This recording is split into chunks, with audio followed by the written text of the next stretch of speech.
And so why factoring exists is because a lot of companies that we're talking about can't get the kind of funding that the big guys get. And so in effect, they're selling their receivables. That's what factoring is. And it's a lifesaver.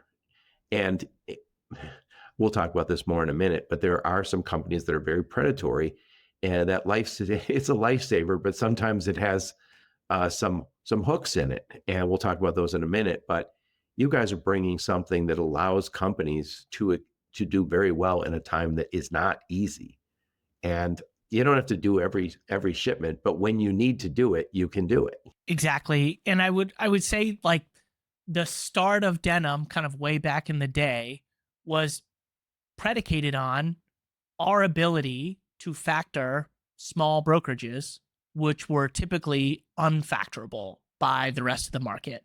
And the reason why we're able to do that is because we make the payments to carriers on the brokerage's behalf. And so not only are we helping you by making payments for you, we pay millions of dollars a day to carriers, but also, we're able to kind of basically de-risk that part of the relationship just by handling the money for you. And so, Denim started servicing only lifestyle brokerages. And, as we've grown, we're able to service people, much higher up in the value chain or in Kevin Hill's kind of size segments, to be able to give them the opportunity to access capital and all those kind of efficiency savings at scale. Yeah.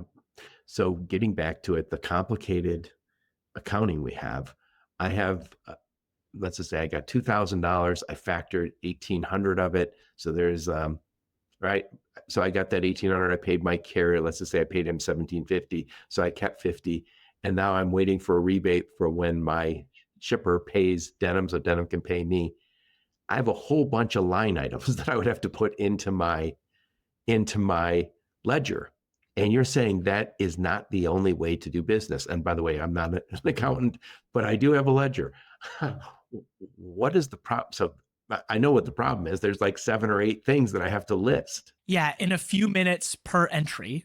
So put that at like a couple hundred loads a week. It's a lot. That's assuming there's no accessorial that has to be paid that I missed, and then I have to invoice my customer again. Hey, there was an LTL could be a reway, but there's a lot of hassle. So that could be, you said 8, but it probably could be up to 10 if there was a few. Yeah, you missed this detention and this accessorial, and all of a sudden, for a shipment that you made $200 on or $300 on, there is how much accounting work. And you're paying a bookkeeper, probably, right? Because you don't have one in-house yourself. And if you are bookkeeping yourself as an owner of a freight brokerage, God love you. But like, there's a lot better things that you could be doing too with your time every day. So what's the alternative? Please explain. Yes. So the alternative, like I'm the dumbest person in the world. The alternative we borrowed in freight brokerage land from our friends in retail. It's called batch accounting. So how this works, and I'm not a CPA, so I had to understand this at the most basic level, just like you and everybody else who's listening. The basic idea of batch accounting is that it takes a similar transaction type from a given period, and it basically gives you a batched or like an aggregated number. So if you made $100 10 times, then you have one $1,000 entry. And so you add that one single $1,000 entry instead of the 10 $100 entries.